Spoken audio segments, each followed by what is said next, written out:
Saudara sekalian, pada video kali ini PJP Ginting Channel membahas tentang berkepercayaan, beragama, dan beriman. Sejak pertumbuhannya, bangsa Indonesia memiliki karakter religiusitas, yakni responsi masyarakat terhadap kekuatan gaib. Bangsa Indonesia memiliki kebiasaan dalam menyelenggarakan suatu acara selalu meminta keselamatan dari kekuatan gaib yang direpresentasikan sebagai Tuhan. Secara antropologis, bangsa Indonesia percaya kepada animisme dan dinamisme dan percaya pada kekuatan roh atau gaib. Bangsa Indonesia selalu berupaya mencari Tuhan karena kesadaran tidak mampu menjaga keselamatan diri, kesadaran untuk mencari kekuatan jauh lebih besar yang mampu melindungi diri dan keselamatan. Pada tahap pertumbuhan berikutnya, bangsa Indonesia dimasuki oleh berbagai agama seperti Hindu, Buddha, Konghucu, Islam, dan Kristen. Pada tahap pertumbuhan ini, agama-agama tersebut memiliki sistem ajaran, sistem upacara, dan sistem pengembangan yang sudah lebih tertata dengan baik. Agama-agama tersebut kini telah mengalami perkembangan dan pertumbuhan yang pesat dalam kehidupan berbangsa dan bernegara. Hidup berdampingan dengan berbagai macam aliran kepercayaan yang telah ada sebelumnya. Kehidupan berkepercayaan dan beragama pada hakikatnya memiliki tujuan dan cita-cita yang sama, yaitu untuk menjaga sekaligus melangsungkan harmonisasi relasi sosial antar manusia bangsa Indonesia.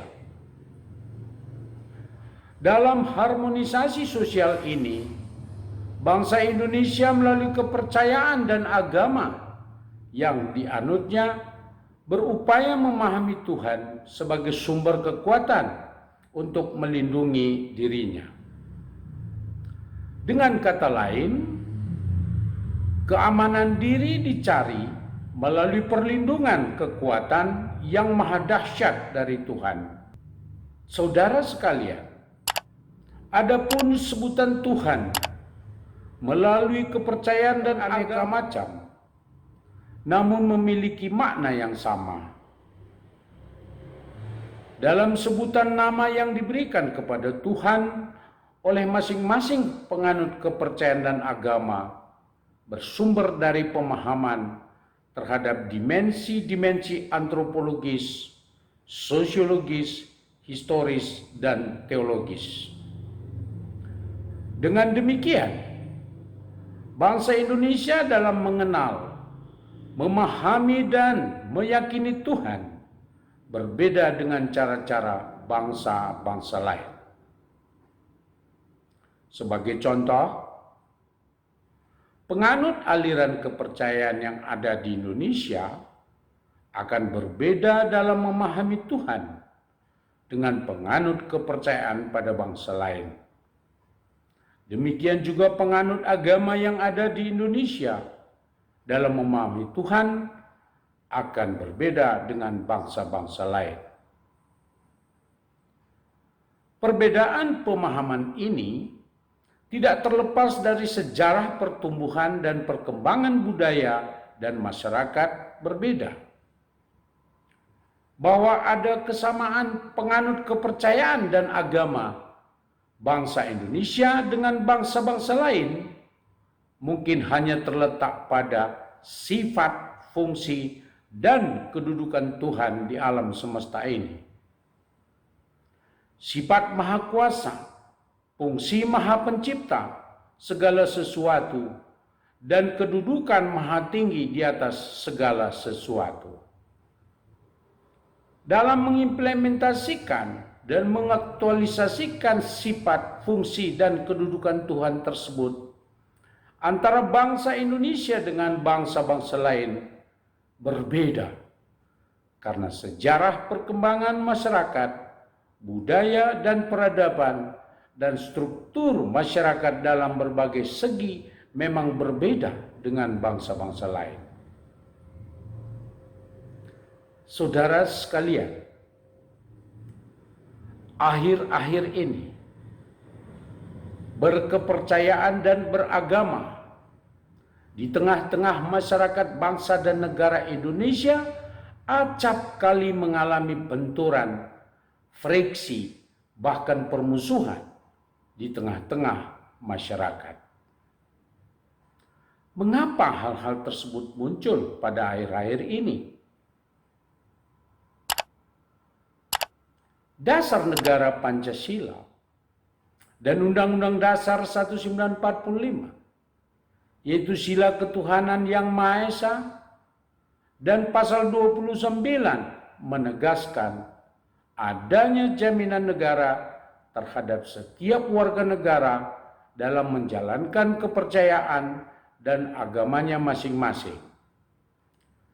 Serta pasal 27, negara menjamin kedudukan yang sama bagi setiap warga negara dalam hukum dan pemerintahan. Dengan adanya jaminan Pancasila dan konstitusi Undang-Undang Dasar 45 membawa konsekuensi imperatif kepada negara untuk terlibat mengatur kehidupan masyarakat bangsa Indonesia dalam berkepercayaan dan beragama. Keterlibatan dan pengaturan kehidupan bermasyarakat bangsa Indonesia serta-merta penganut berkepercayaan dan beragama memiliki konsekuensi berkumpul dan berorganisasi sesuai kepercayaan dan agamanya masing-masing. Keterlibatan negara dalam pengaturan bangsa Indonesia dalam berkepercayaan dan beragama, serta kewajiban bangsa Indonesia dalam wadah organisasi berkepercayaan dan beragama sering dipahami sebagai negara dan bangsa non-sekularisme. Artinya, negara dan bangsa Indonesia tidak terpisahkan dalam kehidupan berkepercayaan dan beragama.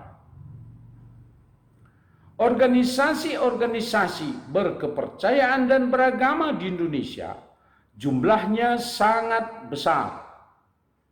Organisasi-organisasi berkepercayaan dan beragama ada yang besar, ada yang kecil. Ada yang berlevel nasional, regional, dan sedikit berlevel lokal. Disinilah sering terjadi friksi dan permusuhan dalam pengimplementasian visi misi dan program dari masing-masing organisasi tersebut. Ada organisasi berkepercayaan dan beragama merasa kedudukannya lebih penting dan lebih utama daripada organisasi berkepercayaan dan beragama yang lain. Atau ada organisasi berkepercayaan dan beragama tertentu beranggapan bahwa sistem ajaran dan sistem upacara paling tepat, paling benar dari sistem ajaran, sistem upacara dari organisasi berkepercayaan dan beragama yang lain. Bahkan ada pula perhimpunan organisasi berkepercayaan dan beragama tertentu beranggapan bagian dari sistem pemerintahan dan melaksanakan sebagian dari tugas-tugas pemerintahan yang seharusnya tidak boleh dilakukan. Perbedaan-perbedaan yang sering ditonjolkan oleh organisasi berkepercayaan dan beragama sebagai pemicu sering timbulnya friksi, permusuhan, kebencian di kalangan bangsa Indonesia penganut berkepercayaan dan beragama. Saudara, negara dan pemerintah sesuai dengan amanat Pancasila dan Konstitusi Undang-Undang Dasar 45 dan aturan perundang-undangan serta kebijakan yang ditetapkan, acap kali tidak konsisten dalam tindakan. Pemerintah acap kali berat sebelah dan tidak adil, pilih kasih dalam melakukan tindakan terhadap penganut berkepercayaan dan beragama tertentu.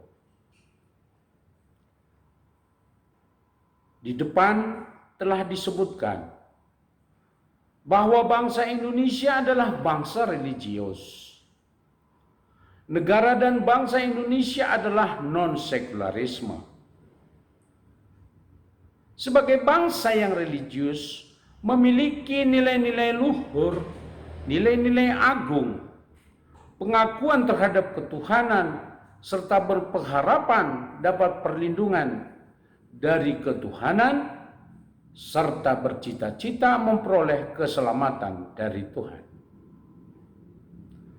Konteks ini mengindikasikan bahwa bangsa Indonesia tidak hanya sekedar berkepercayaan dan beragama, tetapi yang paling utama adalah beriman.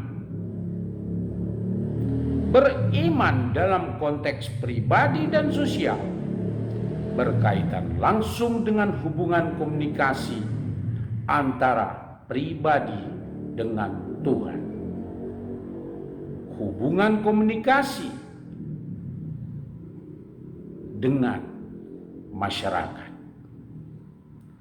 Harmonisasi hubungan komunikasi langsung dengan Tuhan dan harmonisasi hubungan langsung dengan masyarakat, itulah yang dimaknai sebagai tindakan beriman. Setiap orang yang beriman dari latar belakang berkepercayaan dan beragama apapun tidak akan menimbulkan friksi, kontradiksi, kebencian, permusuhan dalam kehidupan bermasyarakat, berbangsa, dan bernegara. Dalam beriman, setiap orang atau warga negara selalu memelihara tindakan dan perbuatannya dalam berkomunikasi dengan Tuhan dan berkomunikasi dengan anggota masyarakat, selalu berupaya untuk menjaga harmonisasi. Bagi umat beriman, berkepercayaan dan beragama hanyalah sebagai salah satu identitas dan wujud aktivitas dalam kehidupan bermasyarakat, berbangsa, dan bernegara. Beriman bagi setiap orang warga negara tidak menjadikan kepercayaan dan agama sebagai alat untuk menunjukkan kebenaran imannya sebagai satu-satunya kebenaran untuk mencapai perlindungan dan keselamatan dari Tuhan. Negara dan bangsa Indonesia non-sekularisme memastikan negara dan pemerintah menempatkan diri di atas semua organisasi berkepercayaan dan beragama. Negara dan pemerintah menjaga dan melindungi semua umat beriman yang bergabung dalam organisasi berkepercayaan dan beragama. Saudara, dalam menjaga dan melindungi umat beriman bangsa Indonesia, negara dan pemerintah harus memperlakukan organisasi berkepercayaan dan beragama setara dan sejajar berdasarkan peraturan perundang-undangan. Negara dan pemerintah harus menganulir dan mencabut peraturan dan kebijakan yang tidak sesuai dengan jiwa dan semangat Pancasila dan Undang-Undang Dasar 45 dalam kaitan dengan umat beriman. Opini kebangsaan dalam merespon kenyataan-kenyataan di atas agar semua warga negara umat beriman, organisasi berkepercayaan dan beragama, negara dan pemerintah melaksanakan peran dan fungsinya sesuai kebijakan peraturan perundang-undangan. Harmonisasi umat beriman dalam kehidupan bermasyarakat, berbangsa, dan bernegara akan tercipta dengan sendirinya bila setiap organisasi berkepercayaan dan beragama setia dan tunduk pada aturan organisasi yang berasaskan Pancasila dan Undang-Undang Dasar 1945. Saudara sekalian, demikianlah opini kebangsaan dengan topik berkepercayaan, beragama, dan beriman. Apabila menurut Anda video ini bermanfaat, mohon di-subscribe, like, dan share, serta bunyikan lonceng notifikasi agar tidak ketinggalan video-video kami berikutnya. Terima kasih.